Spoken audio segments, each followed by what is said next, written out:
हुजूर बाबा सावन सिंह जी महाराज की जय। गुरु प्यारी साध संगत जी, आज की साखी है हुजूर बाबा सावन सिंह महाराज जी का बाबा जी महाराज से मिलाप। हुजूर बाबा सावन सिंह जी महाराज फरमाते हैं कि जब शिष्य तैयार हो जाता है तो उसका गुरु से मिलाप हो जाता है। सच पूछो तो गुरु ऐसे शिष्य की आप ही तलाश कर लेता है। गुरु प्यारी साध संगत जी, हुजूर महाराज सावन सिंह जी को संगत प्रेम से बड़े महाराज जी कहती थी। उनके पिताजी सूबेदार मेजर थे। उन्हें साधुओं से मिलने का शौक था। वे जिस साधु के पास जाते आपको साथ ले जाते। आप जितना समय उनके साथ रहे साधुओं से मिलते रहे।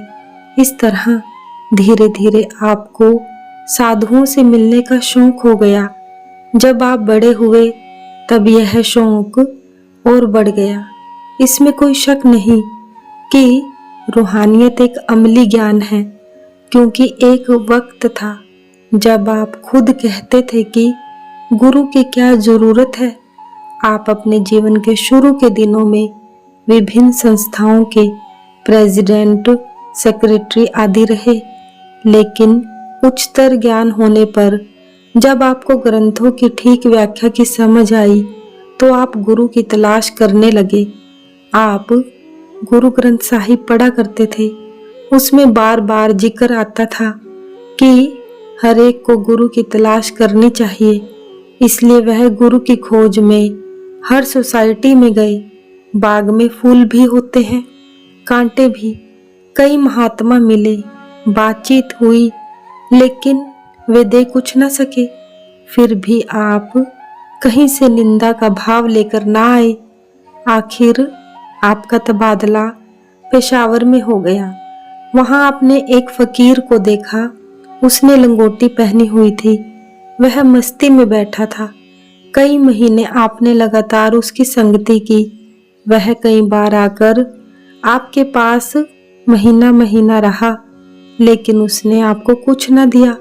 हार कर एक रात आपने उसे घेर लिया और कहा कि आज तो मुझे सच सच बता दो। उसने कहा, अगर सच पूछते हो तो बात यह है कि अभी तुम्हारा समय नहीं आया। आपने पूछा कि क्या इस जन्म में समय आएगा? वह बोला, हाँ आएगा। आपने कहा, बताओ वह कौन सा महात्मा है? उसने जवाब दिया कि वह खुद ही तुम्हारे पास आ जाएगा। जब आपका तबादला पेशावर से मरी पहाड़ पर हुआ तो एक दिन बाबा जैमल सिंह जी महाराज वहां आ पहुंचे। उनके साथ बीबी रुक्को भी थी। बाबा जी महाराज बीबी रुक्को से बोले, हम इस सिख के लिए यहाँ आए हैं। बीबी रुक्को ने कहा कि इसने तो आपका अभिवादन भी नहीं किया। इस पर बाबा जी ने कहा कि अभी इस बेचारे को क्या पता, परसों यह मेरे पास आएगा। उन दिनों बाबा जी महाराज बाबू सुख दयाल के चौबारे में ठहरे हुए थे और श्री गुरु ग्रंथ साहिब से सत्संग किया करते थे। 2 दिन बाद बड़े महाराज जी के एक दोस्त ने उनसे कहा कि आप संत महात्माओं से मिलने के शौकीन हो। आओ आओ, आज आपको एक महात्मा के दर्शन करवाऊं। वह आपको उस दिन बाबा जी महाराज के पास ले गया। आप कई दिन उनकी संगति में रहे। आप सवाल करते गए, बाबा जी जवाब देते गए। जो आपके 20 साल के संशय थे वे 4 दिनों में ही खत्म हो गए। आपने नाम के लिए अर्ज की, पर साथ यह भी कहा कि राधा स्वामी नाम को आप सुनना नहीं चाहते। यह नया लफ्ज आपके दिल में ना डाला जाए। बाबा जी महाराज ने पूछा, क्या कोई बानी तुम्हारे नितनेम में है?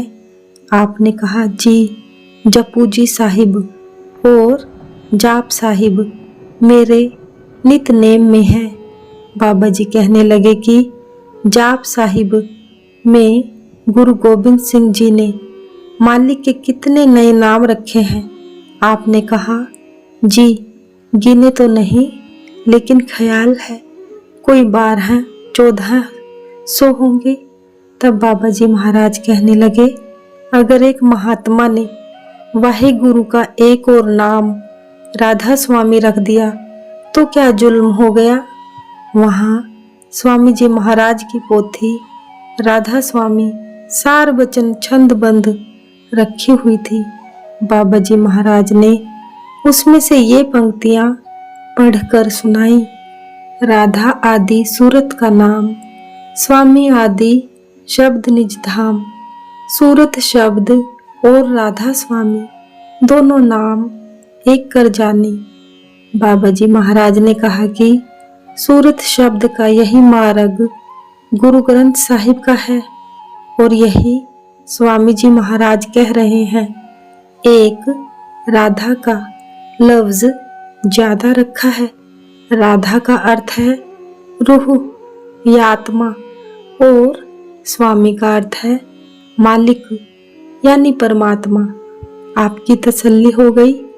फिर जो दात बाबा जी ने बख्शनी थी आपको बख्श दी।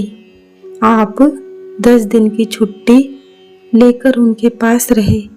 आपके जो और भी संशय थे उन्होंने इस समय के दौरान दूर कर दिए।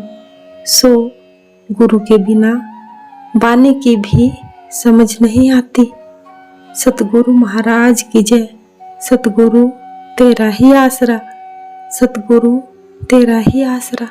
सच्चे पातशाह तेरा शुक्र है, तेरा शुक्र है।